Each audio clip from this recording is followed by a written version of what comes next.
Hello friends, welcome back to my YouTube channel. कल हमने new topic start किया था, circular flow of income and the various methods to calculate the national income, right. There are three methods to calculate national income. First one is value added method, second one is expenditure method and third one is income method. So हमने ये दोनों methods क्या है, value added method and expenditure method, हमने अपनी previous video में क्या किया था, कंप्लीट कर लिए थे.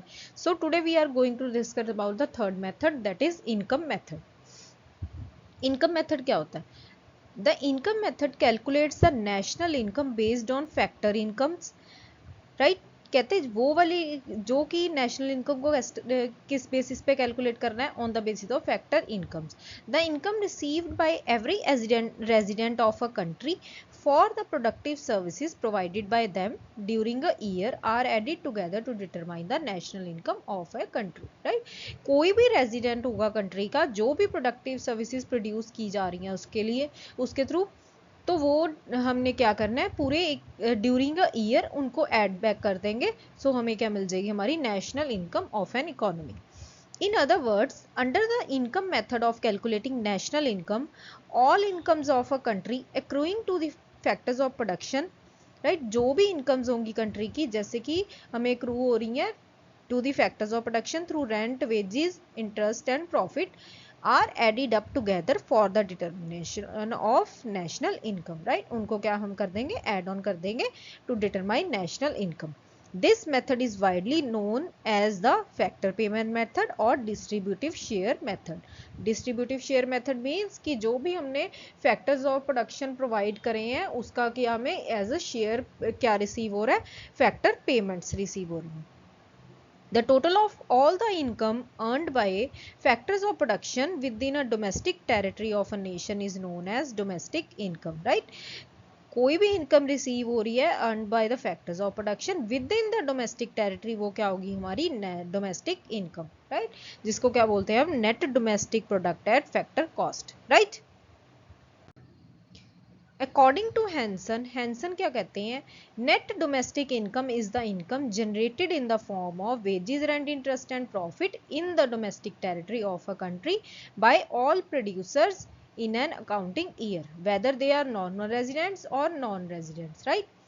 कि नेट डोमेस्टिक इनकम वो इनकम होती है जो कि जनरेट की जाती है in the form of wages, rent, interest and profit in the domestic territory of a country by all producers, whether they are normal residents और non residents in an accounting year. Now what are the components of factor income? The various components of factor income are, first one is compensation of employees. Compensation of employees क्या होता है? Compensation of employees refers to the amount paid directly to the employees or indirectly by the employer in exchange for their services, right. जो कि हम employees को directly pay करते हैं और indirectly by the employer in exchange for their services, कि उन्होंने जो services हमें provide की हैं. It includes all kinds of payments and benefits received by the employee directly or indirectly, right. कोई भी पेमेंट्स रिसीव हो रही हैं या बेनिफिट्स किसको रिसीव हो रही हैं, एम्प्लॉय को डायरेक्टली और indirectly. Compensation of employees consists of three elements. इसके कितने एलिमेंट्स हैं, three. Wages and salaries in cash, जो कि सारे मॉनेटरी बेनिफिट्स आ जाते हैं, like salaries, wages, bonuses, commission, allowances etcetera. Next आ जाता है wages and salaries in kind. In kind का मतलब है all non monetary benefits like health and education facilities, rent free accommodation, free car, कि उसको कार दे दी, घर रहने के लिए दे दिया. सो ये क्या हो जाता है, in kind.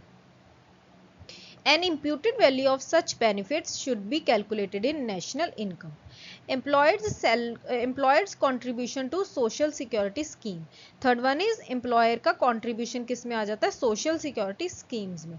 It consists of the employer's contribution to the employee's security. For example, contribution in gratuity, provident fund, labor fund, जो कि employees को after services के बाद रिसीव होता है, उसमें क्या है, employer का कोई contribution होता है, तो वो क्या हो जाता है हमारा employer's contribution to social security scheme.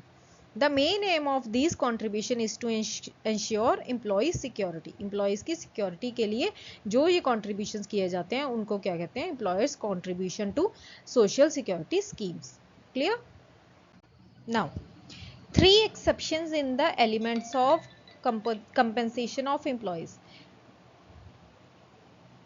कहते if an employee reimburses the business expenses incurred by him it will be excluded from the compensation of employees. कि अगर एम्प्लॉय उसको क्या कर रहा है कि कुछ एक्सपेंसेस क्या कर रहा है, फेवर कर रहा है, एम्प्लॉयर एम्प्लॉय को कुछ एक्सपेंसेस देता है, वो क्या कर देता है बाद में रीइंबर्स करना पड़ जाता है उसको, तो वो क्या हो जाता है excluded from the compensation of employees.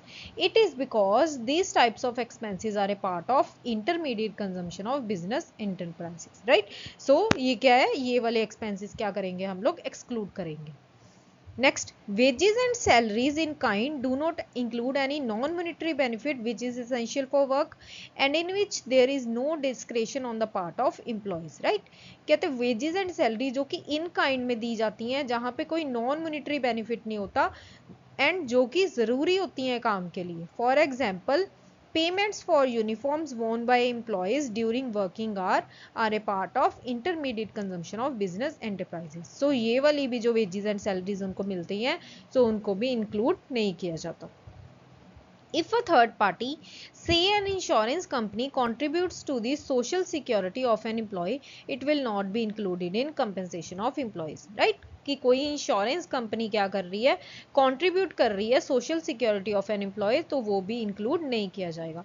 It is because the third party is not an employer of that employee. Right, जो LIC कंपनी है, जो इंश्योरेंस कंपनी है, वो क्या है उसकी एम्प्लॉय की का एम्प्लॉयर नहीं है. Right, because besides if an employee makes such a payment for himself it will not be included as the employee is making the payment for compensation of employee only. Clear? Next आ जाता है हमारा rent and royalty.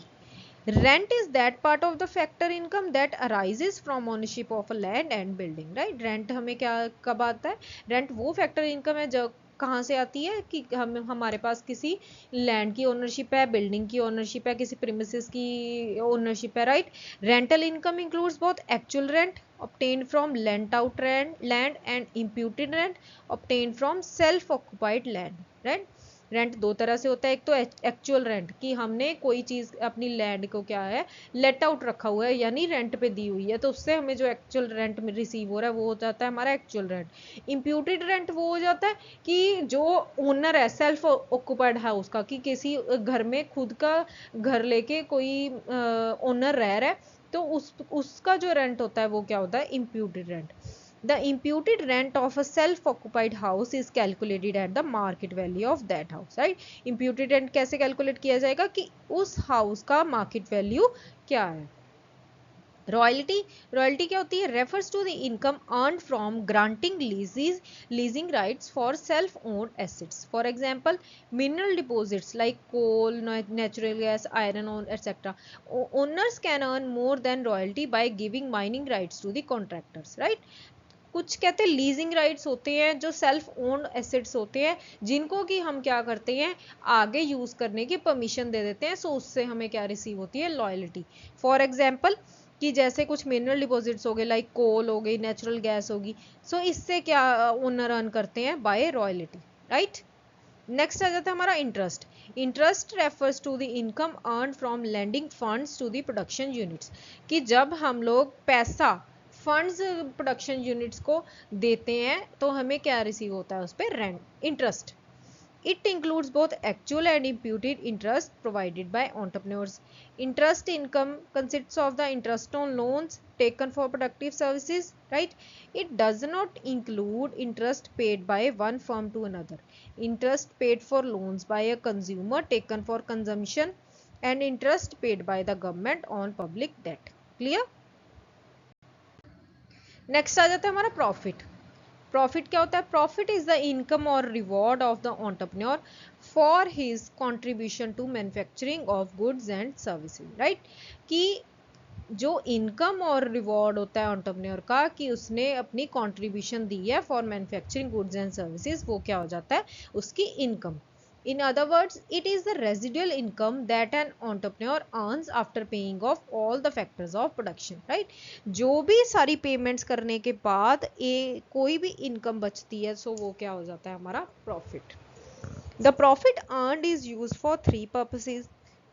जो profit earn किया जाता है उसको हम कौन कौन से पर्पसेस के लिए यूज करते हैं? सबसे पहले आ जाता है हमारा कॉर्पोरेट टैक्स। कॉर्पोरेट टैक्स क्या होता है? It is the tax paid by a firm to the government for the profits earned by them in a particular period, right. ये कहते हैं वो टैक्स होता है जो कि एक फर्म गवर्नमेंट को पे करती है for the profits earned by them in a particular period, जिसको कि हम बिजनेस टैक्स और प्रॉफिट टैक्स भी बोलते हैं। नेक्स्ट आ जाता है हमारा डिविडेंड। डिविडेंड क्या होता है? Dividend is that part of the profit given to the share holders in their share holding ratio, right. कि जो भी शेयर्स कंपनी के शेयर होल्डर्स ने होल्ड किए होते हैं उसके अकॉर्डिंग हम उनको क्या मिल देते हैं? डिविडेंड। रिटेन्ड अर्निंग नेक्स्ट आ जाते हैं हमारी रिटेन्ड अर्निंग्स। रिटेन्ड अर्निंग क्या होती है? It is that part of the profit that is kept aside as a reserve to handle the uncertain situations that may arise in a business, जिनको कि हम बोलते हैं रिजर्व्स एंड सरप्लस और undistributed profits और savings of private sector. Retained earnings वो earnings होती हैं जिनको कि हम लोग फ्यूचर पर्पस के लिए, फ्यूचर पर्पसेस के लिए सेव करके रखते हैं, राइट। सो प्रॉफिट में क्या आ जाता है हमारा? Corporate tax, dividend and retained earnings, right. Next आ जाता है हमारा ऑपरेटिंग सरप्लस। ऑपरेटिंग सरप्लस क्या होता है? ऑपरेटिंग सरप्लस कहते हैं is another term used in factor payments. It is the sum total of income from property, that is rent, royalty and interest, and income from entrepreneurship, that is profit. Operating surplus in the other sense is equals to rent, interest, royalty plus profit, right? और value of output minus intermediate consumption minus compensation of employees minus mixed income minus consumption of fixed capital minus net indirect taxes, right. For example हमें operating surplus calculate करना है from the given particulars. Value of output given है, wages and salaries given है, net indirect taxes given है, purchases of raw material given है। We know कि operating surplus को find out करने के लिए from the value of output we have to subtract all these particulars. So value of output minus wages and salaries minus purchase of raw material minus net indirect taxes. So we get our operating surplus value, right? Next आ जाती है हमारी mixed income. Mixed income क्या होती है? It is the income generated by unincorporated enterprises such as small shopkeepers, retail traders etcetera, right, and own account workers like farmers, barbers etcetera. कि जो भी इनकम हमें अनइनकॉर्पोरेटेड एंटरप्राइजेज हो जाते हैं, जैसे फॉर एग्जांपल कि छोटे छोटे शॉपकीपर्स हो जाते हैं जिनकी कि हम कह देते हैं कि वैसे ही घर पे शॉप खोल के बैठ जाते हैं, कोई बिजनेस कर रहे हैं, सो उनको क्या बोलते हैं हम लोग? उनकी इनकम को क्या बोलते हैं? Mixed income. The term mixed income is used for any kind of income which has more than one kind of factor income. It arises from self-employed workers' productive services. The income of these workers include profit, rent, wages and interest and cannot be separated from each other. Right? For example कि कोई घर पे अपनी अलग से stationery की shop खोल रखी है, कोई लेडी घर पे ट्यूशन प्रोवाइड कर रही है, सो ये इनकम क्या हो जाती है? उनकी मिक्स्ड इनकम। इसको क्या बोलते हैं हम? It can be categorized as mixed income. For example, a tutor giving tuitions at his residence. Next, reasons for mixed income. Reasons क्या हैं? Every organization uses different accounting practices while preparing its accounts, which makes it difficult for the national income estimators to identify the components of different factors of income. Right? So besides the estimators do not have always the accounts of every production unit, therefore they have to consider mixed income, right? इसलिए उनको क्या करना पड़ता है? mixed income को consider करना पड़ता है। If the total factors of production can be estimated but cannot be classified into separate heads, then an additional factor payment mixed income is added. कि हमने टोटल फैक्टर पेमेंट, हमें पता है कि 1000 रुपीज की फैक्टर पेमेंट हमें इनकर हुई है, बट हमें ये नहीं पता कि हमें लैंड से कितनी हो रही है, लेबर से कितनी हो रही है, कैपिटल से कितनी हो रही है। सो उस केस में हमें जो मिक्स्ड इनकम को का फैक्टर पेमेंट ऐड ऑन करना पड़ता है। This factor payment also called mixed income of self-employed, as this situation mostly occurs in case of self-employed people like consultant, chartered accountant, etc. Right? So these are the reasons why we have to calculate mixed income. Next आ जाते हैं हमारे steps to calculate national income with the help of income method. So first step is to identify and classify the factors of production of all the producing firms into primary, secondary and tertiary sectors. Second step, to calculate national income through income method, we has to calculate all the incomes from compensation of employees, rent and royalty, profit, interest and mixed income, right? Next step, to calculate domestic income or net domestic product at factor cost. The total of all the factor incomes is known as domestic income. Compensation of employees, profit, rent and royalty, interest and mixed income. Next, the fourth step of calculating national income is addition of net factor income from abroad in the domestic income to calculate national income or net national product at factor cost, right? So these are the basic steps to calculate national income by income method. So compensation of employees, rent, जहां से भी हमें income आ रही है उन सबका summation क्या बन जाता है, हमारी डोमेस्टिक इनकम, राइट? सो उसमें अगर हम लोग ऐड ऑन कर देंगे net factor income from abroad, we get national income और net national product at factor cost. Next आ जाते हैं precautions of income method. First, transfer income will not be included. Transfer incomes such as donations, charity, scholarship, old age pensions, etc. are not counted in national incomes because as these activities are not connected to any production activity and no value addition takes place, right? कोई donation कर रहे हैं, हम charity कर रहे हैं, इसके लिए हमने कोई प्रोडक्टिव सर्विसेज तो नहीं देनी पड़ रही, राइट? सो इसकी वजह से क्या है, ट्रांसफर इनकम्स को इंक्लूड नहीं किया जाता. नेक्स्ट आ जाती है हमारी income from sale of second hand goods will not be included. Income received from the sale of second hand goods also known as capital gains is not included in national income as their original sale has already included at the time of purchase, right? Because जब वो first time पे purchase की गई थी उस time पे उसकी क्या है, एंट्री पहले से ही की जा चुकी है. If these goods are calculated again, then it will lead to problem of double counting. However, any kind of commission or brokerage received by agents on the sale of these goods, so ये क्या होगा, include किए जाएंगे. If any commission or brokerage receive किए जाते हैं agents के through. Next आ जाता है हमारा income from sale of securities will not be included. Income from sale of bonds, shares, debentures will not be calculated as these transactions do not contribute to the current flow of goods and services, right? जो bonds, shares, debentures होते हैं ये क्या होते हैं, paper money है हमारी, right?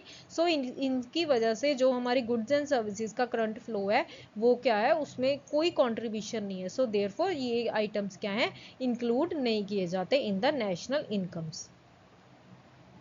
Next आ जाती है हमारी windfall gains will not be included. Income that arises from windfall gains like horse racing, lotteries etcetera are also not calculated in the denomination of national income because इसके लिए कोई भी प्रोडक्शन एक्टिविटी नहीं consider की जाती. Next आ जाती है हमारी imputed value of services by owners of production units will be included. कोई भी इम्प्यूटेड सर्विसेज जो ओनर्स ऑफ प्रोडक्शन यूनिट की हैं उसके लिए जो की जा रही हैं वो इंक्लूड की जाएंगी. Like imputed value of self occupied houses, production for self consumption, interest on own capital etcetera are included under national income because ये क्या है, प्रोडक्शन एक्टिविटीज हैं and add to the current flow of goods and services of the economy, right? So these items will be included in national income. Next आ जाता है हमारा treatment of different items in national income. कि जो different items हैं कि उनकी हम लोग ट्रीटमेंट कैसे करते हैं while determining our national income. कि कौन सी आइटम्स को हम लोग इंक्लूड करते हैं एंड कौन सी आइटम्स को हम लोग एक्सक्लूड करते हैं and why. So firstly items included in national income. कि कौन कौन सी आइटम्स को हम लोग नेशनल इनकम में इंक्लूड करते हैं. फर्स्ट वन इज ब्रोकर्स से commission on the purchase sale of second hand goods और फाइनेंशियल एसेट्स, कि जो ब्रोकर्स को कमीशन, ब्रोकर्स या एजेंट्स को कोई भी कमीशन या ब्रोकरेज वगैरह रिसीव होती है या on the purchase sale of second hand goods, उनको क्या है हम नेशनल इनकम में क्यों इंक्लूड करते हैं? These items are included in national income because the services rendered by the brokers are productive, right? कि जो services brokers provide कर रहे हैं वो क्या है? productive है। Next आ जाती है हमारी services provided by the owners of production units such as imputed rent of the owner occupied house, interest on own capital, production for self consumption etc. For example कहते हैं कि कोई ओनर का self occupied house है, उस पर उसको imputed rent मिल रहा है, उसको ऐड ऑन करना है, कि खुद की कैपिटल के ऊपर हमको इंटरेस्ट मिल रहा है, हमें इंटरेस्ट मिल रहा है, उसको भी ऐड ऑन करना है। क्यों ऐड ऑन करना है? Because they contribute to the current output of goods and services of an economy. Also, imputed values are added to the national income of an economy because they are related to the production activity, right? इनको इसलिए add on किया जाता है because ये क्या है? Productive activity से हमारी रिलेट करती हैं। Clear?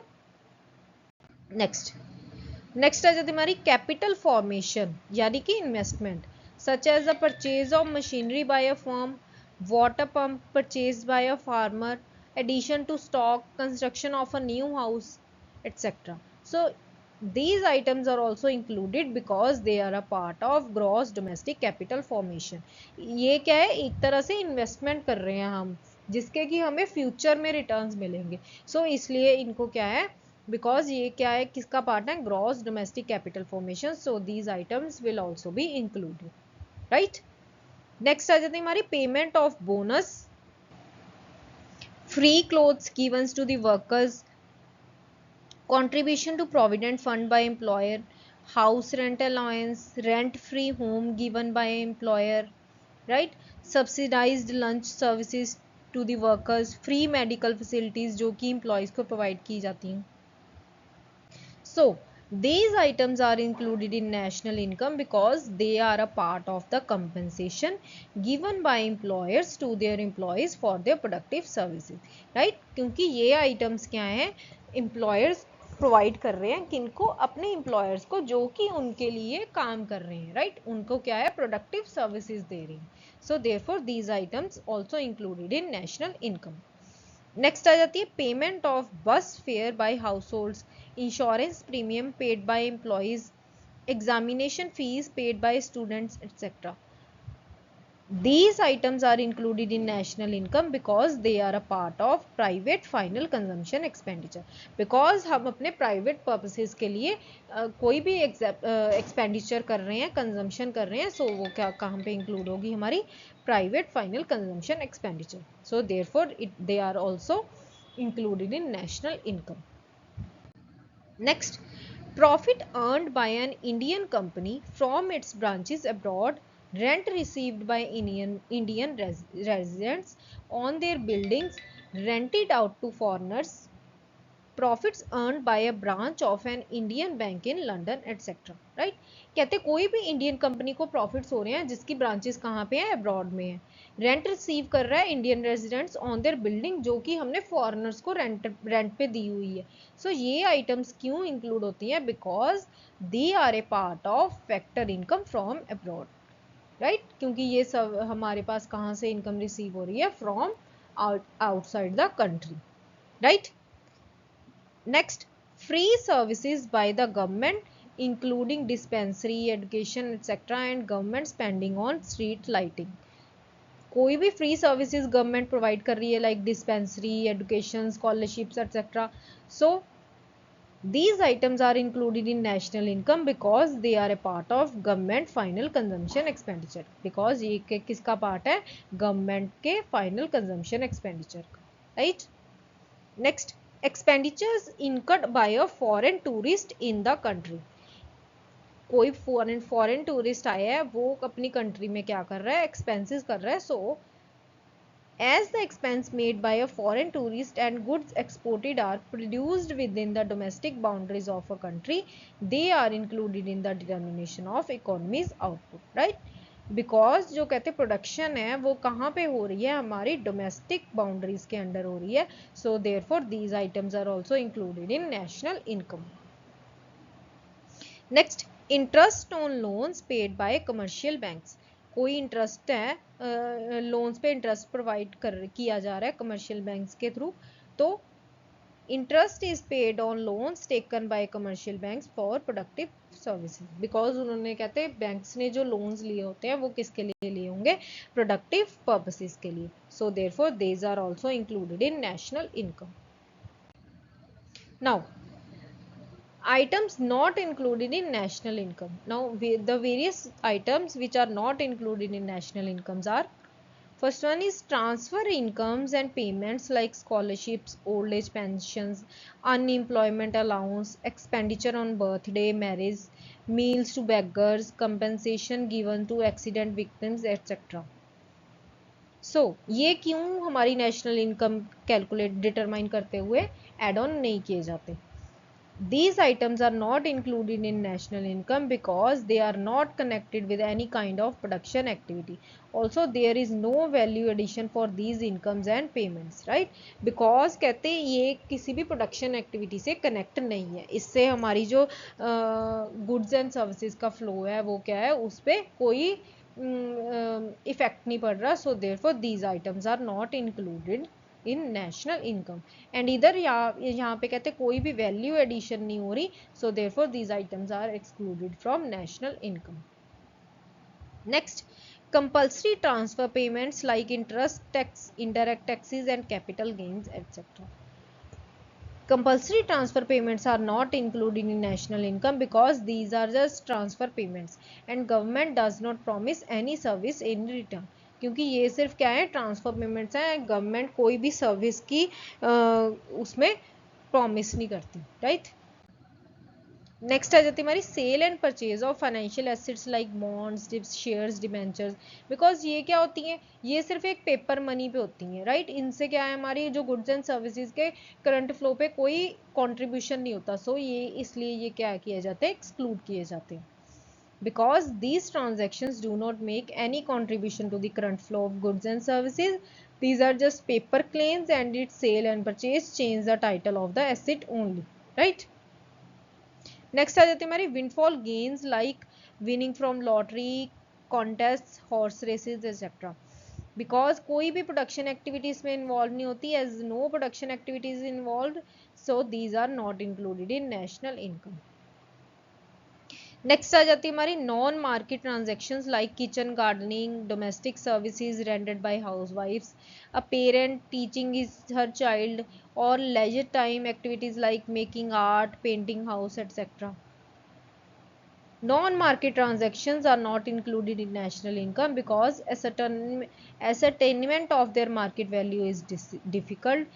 Besides, the non-market transactional value are not rendered with the motive of earning income. Because ये किए क्यों जाते हैं कि इसका कोई मोटिव हमारा ये तो नहीं होता कि हमने पैसे अर्न करने हैं, राइट. सो ये इसलिए क्या है, इनको इंक्लूड नहीं किया जाता while calculating national income. Next, intermediate consumption expenditure like electricity or advertisement expenditure, expenses of a production unit, expenditure on the repair of assets, milk purchased by a dairy shop, purchase of chocolates by a school canteen, etc. So these are included in final expenditure, therefore these are not included in the national income to avoid double counting, right.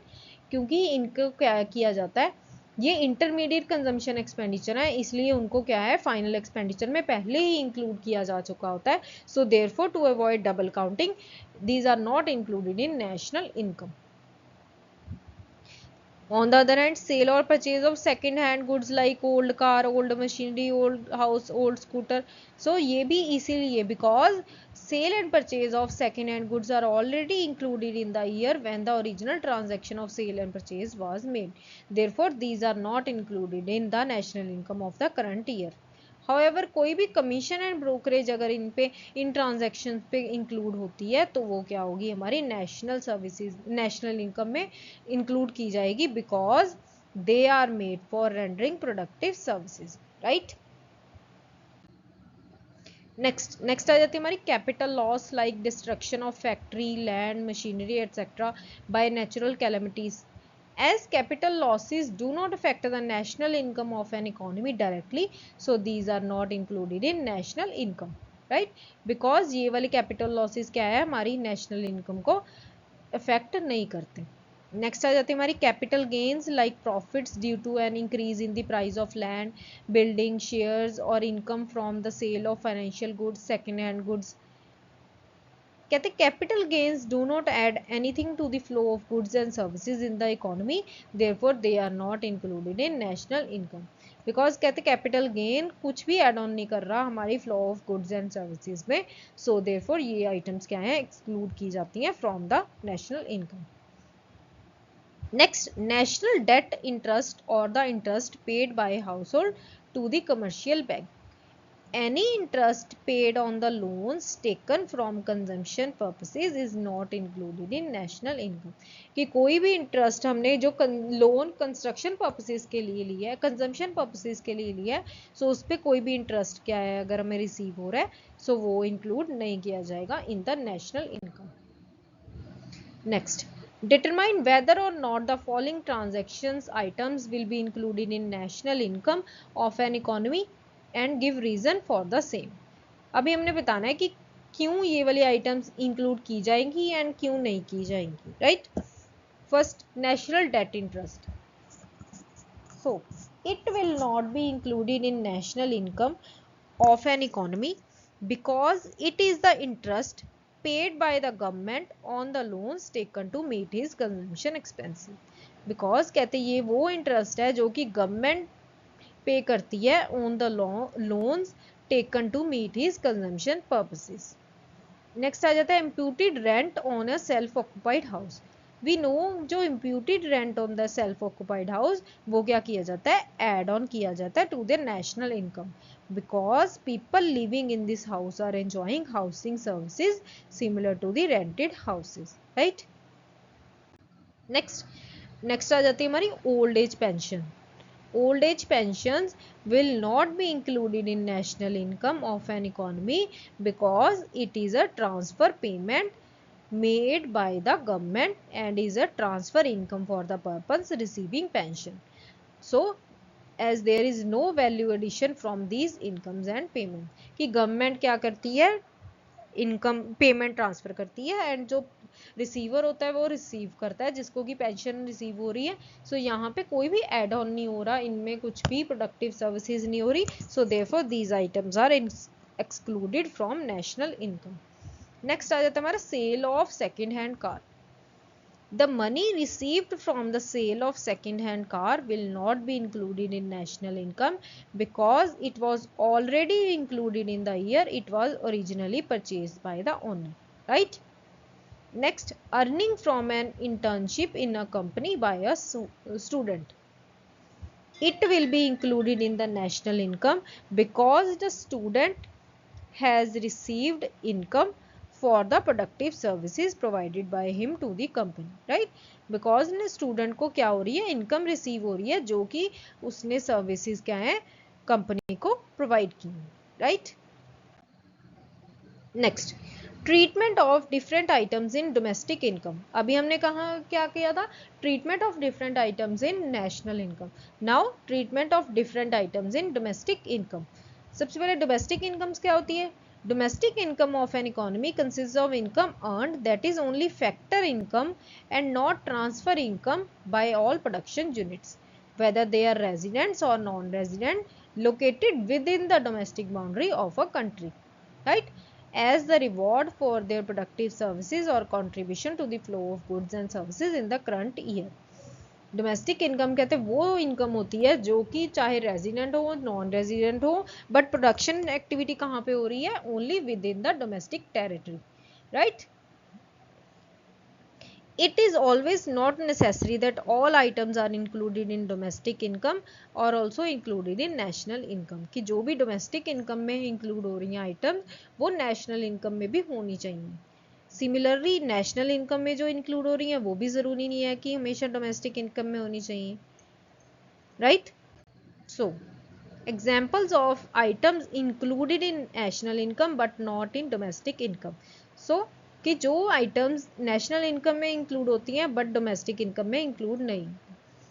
First one is salary received by an Indian employee working in US Embassy in India. कि कोई भी Indian employee है, कहाँ पे काम कर रहा है, यूएस एम्बेसी जो कि इंडिया में है, right. The salary received will be included in national income as employee क्या है, Indian resident. However, this income will not be included in domestic income as the US embassy is not a part of India's domestic territory. But जो domestic territory में है, जो US embassy है वो क्या है, Indian domestic territory का part नहीं है. So therefore it will not be included in domestic income. Next, profits of a branch of Punjab National Bank in Hong Kong.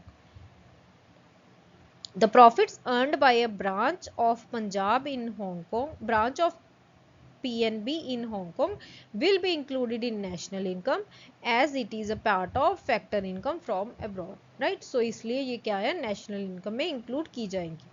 However, these profits will not be included in India's domestic income as PNB branch in Hong Kong is not a part of India's domestic territory, right. जो Hong Kong में है हमारा PNB वो क्या है, हमारी Indian domestic territory से बाहर है, right. Next, examples of items included in domestic income but not in national income. Now वो items जो कि domestic income में include होती हैं but national income में नहीं होती. Rent received by an Indian company which is owned by a non-resident. The rent received by the Indian company will be included in domestic income. कि कहते कोई rent receive हो रहा है Indian company से जो कि own कर रखा है by a non-resident ने, तो उससे जो भी हमें रेंट रिसीव होगा वो कहाँ पे इंक्लूड होगा, इन डोमेस्टिक इनकम, बिकॉज ये क्या है, it is received with in the domestic territory of India. However, the rent will not be included in national income because this transaction is a part of factor income paid abroad, right. So इसलिए क्या है, ये national income में include नहीं किया जाएगा. Next, profits earned by foreign banks branch in India, right. foreign bank की branch कहाँ पे है, इंडिया में, उससे क्या हो रहे हैं, हमें profits रिसीव हो रहे हैं. So the profits earned by a foreign bank branch in India will be included in domestic income as it is received within the domestic territory of India, right. because ये domestic territory के अंदर हमें receive हो रही है, but ये national income में include नहीं किए जाएंगे because this transaction is a part of factor income paid abroad, right. Because ये क्या है, हमने अब्रॉड मतलब हमारी जो पेमेंट्स है जो कि हम अब्रॉड में कर रहे हैं, बट हम क्या इंक्लूड करते होते हैं नेशनल इनकम में, जो कि हमें इनकम्स रिसीव हो रही हैं अब्रॉड से, right. Next, treatment of different items in domestic incomes. First one is profits earned bye foreign companies in India. Profits हो रहे हैं फॉरेन कंपनी से जो कि इंडिया में है. So yes, as they are earned within the domestic territory of India, they will be included in domestic income of India. Next, rent received by an Indian from his property in Japan. Rent किसी Indian को receive हो रहा है but उसकी property कहाँ है, in Japan. So in this case it will not considered in domestic income of India because the rent is received outside the domestic territory of India, right. Next, rent received by an Indian resident from the Japanese embassy in India, right. Indian resident को rent receive हो रहा है कहाँ से, from Japanese embassy जो कि India में है. So no, as the rent received by an Indian resident from Japanese embassy in India will be a part of the factor income received from abroad. So therefore it will not be considered in domestic income of India. Next, compensation of employees to the residents of the US working in Indian embassy in the US, right. Compensation employees को दे रहे हैं हम to the residents of US.